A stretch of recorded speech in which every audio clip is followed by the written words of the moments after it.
All right, Sev. Here we got today, brother. First of all, new camera. All right. Yeah. I told Amazon I want to go from Danny DeVito to Dom DeLuise, and they made it happen.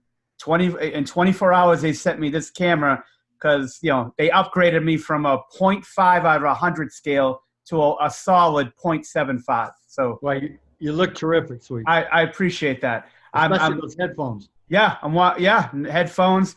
I want to look completely ridiculous, and I think I'm coming full circle with it. So that's Well, what we're gonna do. I changed up a little bit today too. I'm not in Fresno today. I'm in beautiful Manhattan Beach. So Yeah, you're slumming it in Manhattan Beach. I can see that. But it's brutal. It's brutal.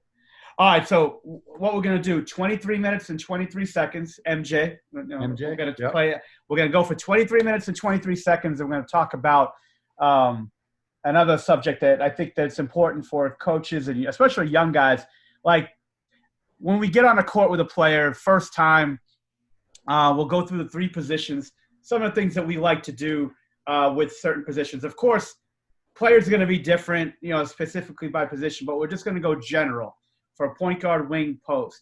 So, like, you're on the court, coach says, hey, Sev, want a 30-minute workout with this guy, point guard. What are you thinking? I think the first thing I'm not big into like stretching and doing all that stuff. I prefer my players, if they're going to stretch and all that, to do that beforehand with the strength coach or the trainer. If there's no strength coach or trainer, they do it on their own. Right. So as soon as they hit the court, we're right into the workout. And taking point guards, I like to do some stationary ball handling to start. How long, Seb, do you do with your stationary ball handling? Well, if we're looking at like a 45-minute workout, which is usually typical if it's just one player, 5 minutes. Okay. Stationary ball handling. I think that's a good way to get them comfortable, get them warmed up. The ball move in, or you're just going straight up? But what are you doing? Like, for the first 3 or 4 or 5 minutes, I'm just stationary. And I'd be honest with you, this is the only time that I really like to use two balls. Mm-hmm. I'm not a big two-ball guy, but Sure. I think for stationary, I think two ball is good. And then there's all the stationary ball handling drills that you can do. And then if you want to continue that and actually get them moving with the ball, with one ball, to do some more on the move ball handling, that's fine too. But Okay. I'm a big fan of, about 5 minutes of stationary ball handling. And you can put in some passes too, if you Sure. like, to the coach. Yeah, I think it's good to get some type of a warm up together. Some guys like to go right on the court. I usually do the ball handling probably at the end once they're warmed up. But anything to get them going. I usually start with like mic in, reverse mic in, no backboard mic in, just going straight just to get touch, but just to get them going. But I agree. I think you need to do some type of deal. And believe me, I'm barely good enough to work guys out on the basketball court. I have no recollection of what stretches to do or whatever. So I think whatever they do before they get to you, if they want to stretch, cool. But when they're on the court with us, it's sort of going. All right. So you get your warm up. They did their stationary ball handle. What are you into next? I like to go to the finishes next, stuff that you were talking about. Mm-hmm. The left hand, the right hand finishes, like you said, reverse finishes. Mm-hmm. I would save the floaters and the runners for later in the workout. Sure. When they're doing those, actually, like off a pick and roll. But just simple finishes around the rim, maybe baby hooks, reverse layups, like you said, reverse micins. Yeah. I think all that stuff to just work on their touch right around the hoop, I think is good to go next. And now they're moving a little bit, maybe 1 or 2 steps for their different finishes around the rim. Yeah. You know what I'm into, Sev? Like when I'm doing things like that, I don't like just to sprinkle things in where they're just doing a bunch of different things. Like I would want them to do at least 5, 6, 7, 8 reps of each thing, just because now the motor skill they're learning, they're sort of put it into their brain about that particular finish and spending some time sort of knowing it, learning the little sort of angles on the rim, backboard, whatever, rather than just sprinkling things in. So I just feel as though they learn the motor skill on that particular finish a little bit, and then moving them to the next thing, spend 5 or 6, 7 minutes on it, but spend 6, 7, 8 reps on each thing So now they're at least they're not just sprinkling it in where they're just going to forget it and just going, from thing to thing to thing. So, all right. So ball handling finishes. What are you into next? Well, there's any number of places you can go next, but obviously you have to get into shooting. Right. Uh, and I break down shooting and however you want to design your drills, but I break down shooting into obviously off the catch, off the dribble, off the screen, and then transition or pick and rolls. So however you want to start with those next, we would probably start with some spot shooting and definitely mid-range to in closer. And you may even want to do some form shooting from right under the basket before you actually get out to 15 feet. So, I'm a big fan of form shooting. And like you said, like the Dave Hopla one hand form shooting. And then add the second hand, however you want to do it. Yeah. And you can do the Steve Nash pickups, where you lay the ball on the ground and actually pick it up to form shoot. So you get your legs going. But probably some sort of form shooting drill I would recommend. And then you get into your spots and your movement and your off the dribble stuff. But I'm a big fan of form shooting. And I like to come back to the form shooting, like after every set, whatever it is you're working on, and then come back and slow down and get to the form shooting before you go back out to the next set. Now, once you start your shooting, say your 5-spot, 12 to 15 foot, like we all talk about the mid-range stuff. How long are you spending, not on each thing, but like how long are you into your shooting stuff for? Is it like 15 minutes? Is it 10 minutes? Where are you at? I think, Sweet Chuck, probably 5 to 7 minutes on whatever it is you're working on. If it's spot shooting, or if it's pick and roll shooting, or if it's off the dribble. So 5 minutes on every one of those each. Yeah, 5 to 7 minutes on each one of those is kind of what I like. Okay. But you brought up a good point earlier, and not giving them 10 or 12 things to do, but let's really focus in on these 3 or 4 things. Yeah. I'm just big into that because like osmosis training for themselves to self-correct, and if they're doing one thing a bunch of times and they're getting instruction from us or the coach, and then they're also taking that into account, but then they're also getting reps and really focusing on this one thing, and they can move on to the next thing rather than just like, all right, one rep doing this, one rep doing that, and it can't really, there's nothing to hang on to for them, in my opinion. No, you don't build any muscle memory by doing that, for sure. Right. When do you start getting into like pick and roll reads and different types of things they're going to get in the pick and roll? Yeah, and that's a little higher level stuff. And to really teach it effectively, you need more guys on the court. Mm-hmm. You need a roller. You probably need a couple defenders to be able to teach that. But if it's just you and the player, you can do that. You can set up the reads and have them make, the pocket pass or the lift pass or the jump pass, right? Or the pull-up shot, depending on, you can script it however you want. It's just a lot more game-like if you do have available defenders and other guys to help set screens and stuff. Yeah, I think the technique part of it is good. You could work on like, all right, let's work on the side pick and roll, getting to the elbow pull up, and then doing a bunch, and then split, and then the iced it, so you got to go baseline, and then they went under the screen, shoot the 3, and then you can work on the different passes and stuff. But okay, and also like you said, the reject, how to teach them how to reject the screen, right? Say the defender's forcing them to the middle. And how, what kind of dribble can they use to reject the screen and get to the baseline? Mm-hmm. All those things, like how to use a rescreen. Yeah. Like you come off, the guy goes under. How do you teach them to use the rescreen? So I'm gonna call an audible at the line of scrimmage. Yeah. I'm gonna be Belichick. Yeah. We won't do every position today. Let's just stay on the point guards because I just think it's important for the people at home that are watching to sort of get a good idea and to spend 6 minutes on each one. It wouldn't be beneficial. So we could slow down and continue to talk. So now we've done stationary ball handling. We've gone into our finishes. We've gone into our form shooting. We've gone into our spot shooting, movement, off the dribble. Now we worked on some pick and roll stuff. Like, when you're talking about pick and rolls on point guard, Seb, are you going to do side, mid, step up, and drag, or are you just going to do, all right, we're just going to work on side pick and rolls today, or we're going to work on just drags today? What's your game plan on that when you're working?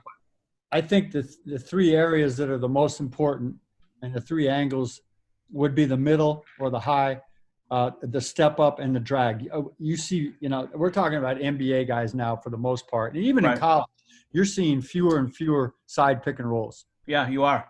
Yeah. So I would spend the majority of my time in three areas. Would be, the transition drag screen, the mid or the high pick and roll, and then the step up pick and roll. Those are the three angles that we see most of. So I would probably spend the majority of my time in those three. So you're going to touch on all three in this one workout. Okay. Yeah, because really, if you look at it, a step up is a high pick and roll. It's just from a different angle. A drag screen is just from a different angle. I agree. Like I think by working with the 2 dribble pull up and the 1 dribble pull up, the 3 changing your direction. And I think if they get the technique of that, then you add the screen. They could do it in any side, any part of the court. It's just sort of a different angle and they got to get the reps down on that particular spot to be shooting at. But I think if they're going to get the rhythm of the 1 dribble pull up going right, left, 2 dribble pull up, right, left, the change, 1 dribble change direction, 1 dribble, 2 dribble pull up.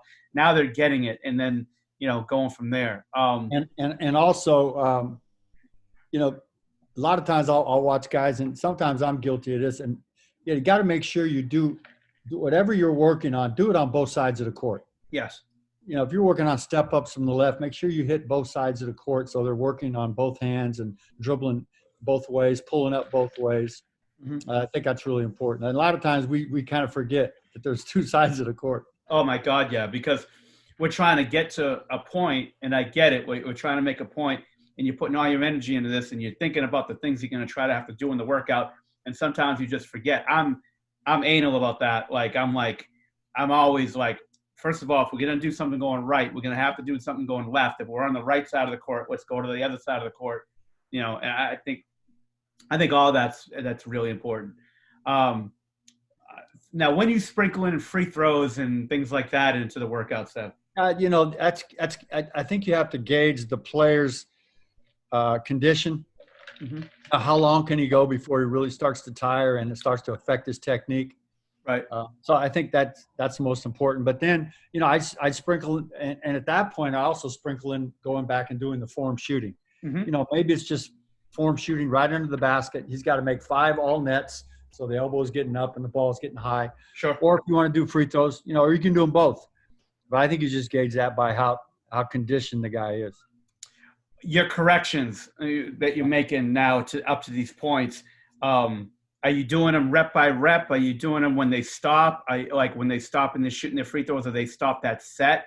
Well, how are you? I'm a big, right when I see a problem, I just tell them. If it's good, bad, and different, I'm always communicating good rep, elbows out, get that elbow back in. Because I want them to feel that rep. If I tell them it's right, wrong, what a right rep feels like and what a wrong rep feels like. Maybe they can't tell the difference, but I want to continuously communicate and then make them in short bursts of 15 seconds or less. What's your philosophy on that? No, first of all, you got to teach and coach in sound bites. Yep. Okay. There's nothing worse. Sometimes you got to think like they think. If you're the player working out and you're really trying to get something, say it's a 2 dribble pull up going right. Right.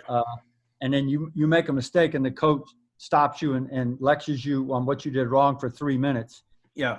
And I've seen that happen a lot. I mean, like you said, teaching sound bites, get it quick. I don't think you need to make a correction or a positive affirmation on every rep. Mm-hmm. Mm-hmm. Then your voice just becomes, monotonous. Yep. But you definitely have to correct. Right. Like you said, you got to correct it when you see it happen. I've seen shooting coaches work with players, NBA players, literally, where the player says, "Man, just shut up, okay? Let me shoot, okay? I don't need you to say something every shot." Yeah. So there's a balance there that you have to be aware of. To me, Sev, there are certain things that I think that they need to do it rep by rep. If they're getting shots up, probably not. If they're getting pick and roll stuff, probably not. if I'm working on a floater, for me, yes, because I want them, especially in the developmental phase of the floater. For me, I'm particular on a few things. I'm particular on body movement. Like, I don't want them to go barreling forward or going straight back. I don't want them to go back. I want them to either go straight up or slightly forward. So, and then I talk about, so body trajectory on the shot is big too. And if they're shooting on the way down. So like if I say two forward or two back or perfect, it's a perfect shot regardless, make or miss. Technique wise, it's perfect. And I want them to know what that feels like, because the floater is such an important shot, and it's such a technique thing that I think that you gotta over communicate sometimes on those. But yeah, I agree. Like, if you're working on shots and it's just a workout. Now, if a player's shots all jacked up, Oh yeah, that's yeah. and you're developing, is different. But like, Yeah, that's different. but I think there's certain things, yeah, like if they're working on finishing, no. If they're working on like stuff like that, dribble hand, like, yeah, you might want to step in and correct. But yeah, you're right. You don't want to be talking all the time, because they'll just tell you to shut the fuck up.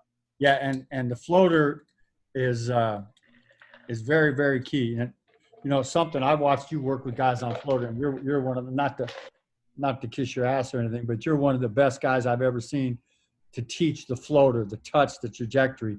And I think big Sherman Douglas, John Bagley guy. So yeah. And I think people need to understand that there's actually two ways to teach it and two ways to execute it. Yeah. And there's off 2 feet, mm-hmm. and then there's off 1 feet. Now, guys have different terminology. Like for me, anything where you come and you go off 2 feet, I consider a floater. Right. Anything where you come in and you jump, say, off your left foot. 1 foot. 1 foot. Okay, 1 foot, and you actually shoot a normal jump shot like Steve Nash used to. Nash did that. Yeah. I call that a runner. Right. It doesn't matter what you call it really, but just know how to teach and differentiate the difference between the two. I like to teach the term high jump. Yeah. Now, you're high jumping, you're not long jumping. If you long jump, you're going to charge. But runner and floater, I listened to Malcolm Gladwell speak on it, and he goes, you know how you just differentiate them both? You just go, yeah, there's no difference. Hey, does it go in? Hey, like when we had Derek way back, I'd say, hey Derek, how do you shoot that shot? What do you work on? He goes, I don't know. I just do it. Yeah. And some guys just can do it. And you know what? Feel is great with that. But here's the thing with me, Sev. Like, I think with shooting and with floaters, like JJ Redick, to me, one of the best shooters of all time, right? And he shoots a line drive.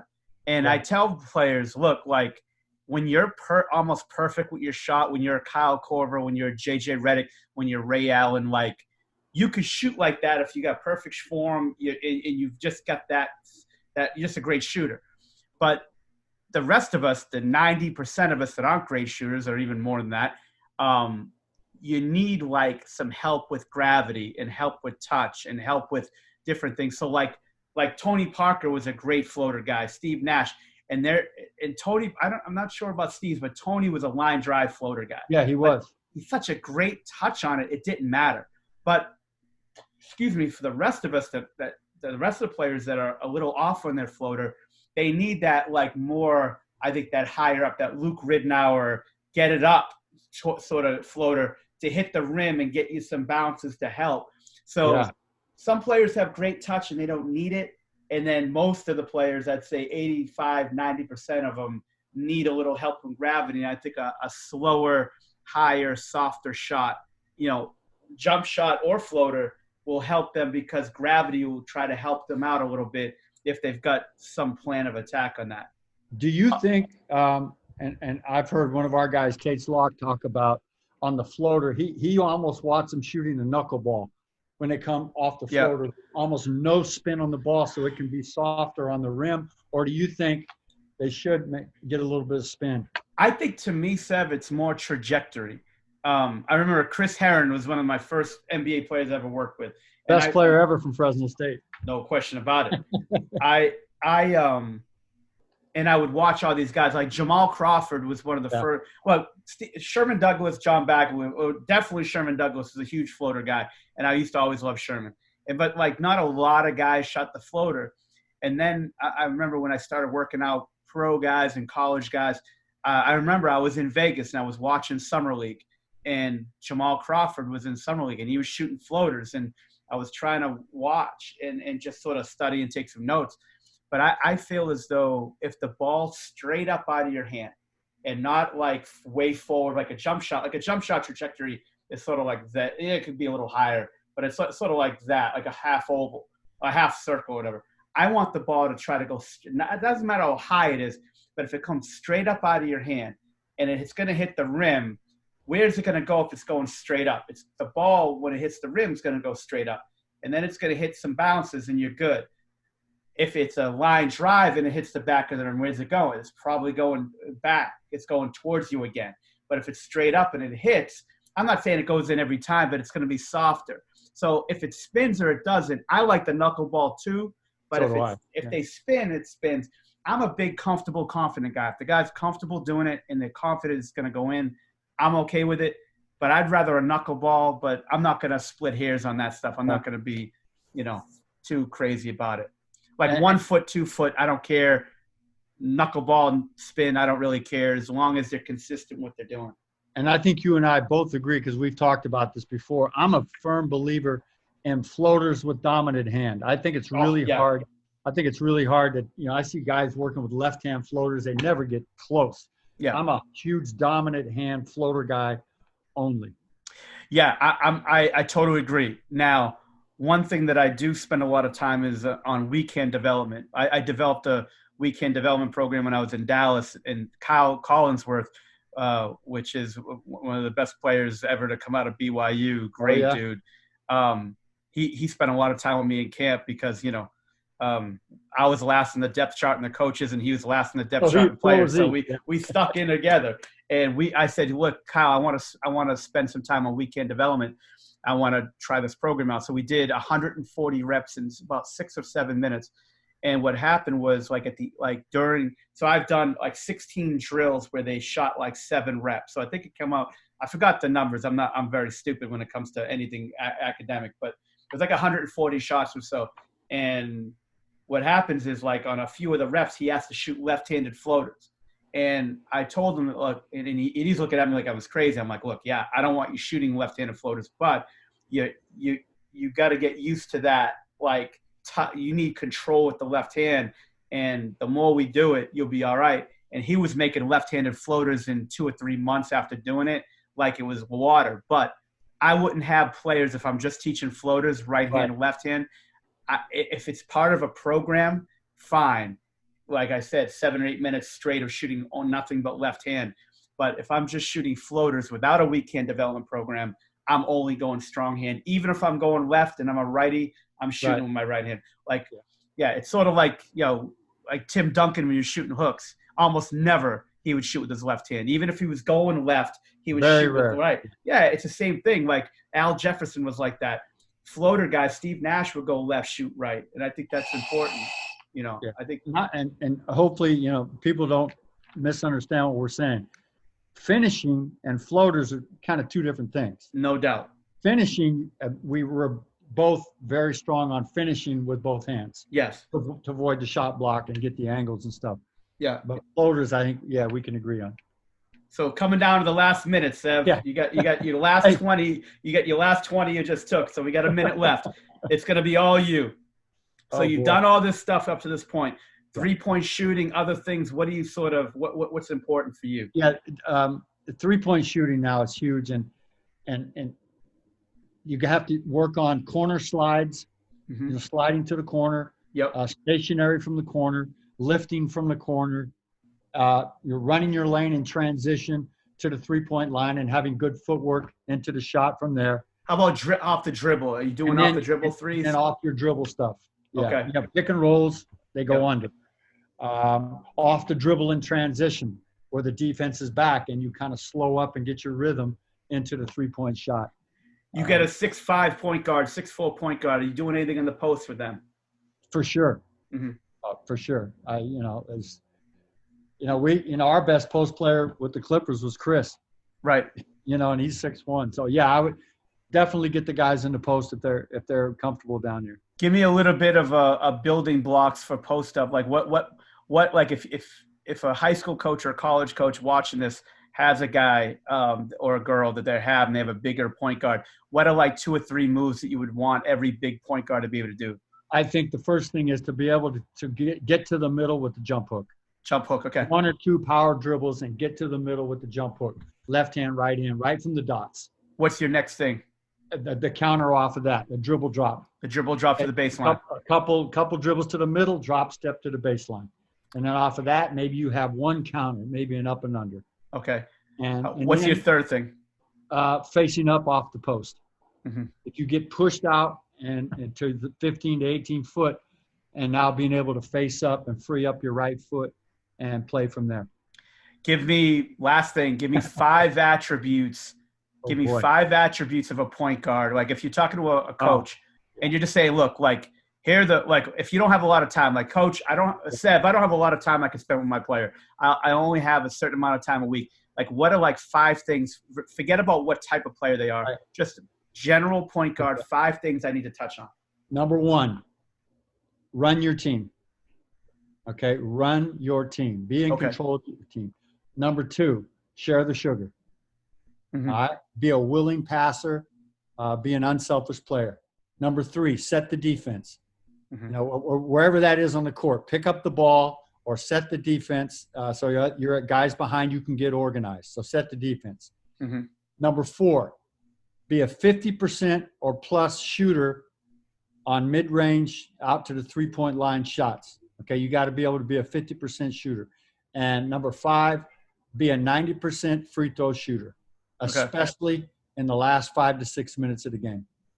The 50%, going back to the fourth one, the 50% in workouts and games, like 50% from 2s and 3s combined, you need to be shooting 50%? I said 50% inside the 3. Inside the 3, okay, got it. You know, outside the 3, no matter what level you're at, we would want guys to 35 to 40%. Okay. Yeah, mm-hmm. Outside the 3. You know, that's hard to do. 90, 50, 40 is tough to do, but that's my my checklist for point guards. So those are 5 things. Any other thing? I know I put you in the box of the 5. Is there any other things that you missed that you couldn't put in the box? You know, they have to be leaders, mm-hmm. and I can't tell you what kind of leader, quiet, loud, whatever, but they have to be the leaders of their team. To me, point guard in the NBA is the toughest position to play in sports besides quarterback in the NFL. The responsibilities are huge. Yeah. What about changing speeds? Because I think changing speeds is a big deal too. Now we can get down to all the physical things that they got to be able to do. Yeah, change of speeds, change of direction, deception. You know. Well, that's good. Hey, I think. How close are we to 23-23? Hey, as usual, we're over. But you know what? It's still good. Like, you know, and the reason why I like shorter things is I like to compact our stuff. I don't want it to be boring, like 3 hours of stuff, which we could easily do. But like, I think if coaches are getting under 30 minutes to sort of get things that they need to touch on, working on passing, working on ball handling, working on finishing, working on form shooting, pick and roll stuff, off the ball stuff, post up, shooting some threes. There's not a lot you can do with situational stuff if you just want to know. But I think technique, like I always say, be a passer. It's sort of on target with your passes and accurate, knowing where and when to give it to somebody, and I think.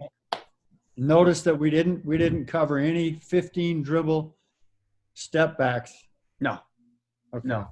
It's funny, like you go and watch a player's reps. You could go on NBA stats where they have the video and watch how a player gets their shots. It's incredible to me that even the great ones Luka Doncic and James Harden are probably the 2 biggest ones with dribble, and create. But those are the best guys in the game. But if you watch most of our players play in the league or at any high level, it's pretty simple. Pull up, 1 dribble pull up, 2 dribble pull up, finish, transition, catch and shoot, make a quick move. Like it's not that 20 dribble ISO thing, it's crazy. Yep. It's crazy that players are spending like 90% of the time doing things they'll do 2% of the time. It's insane. It's like me eating a salad. I mean, who the fuck are we kidding?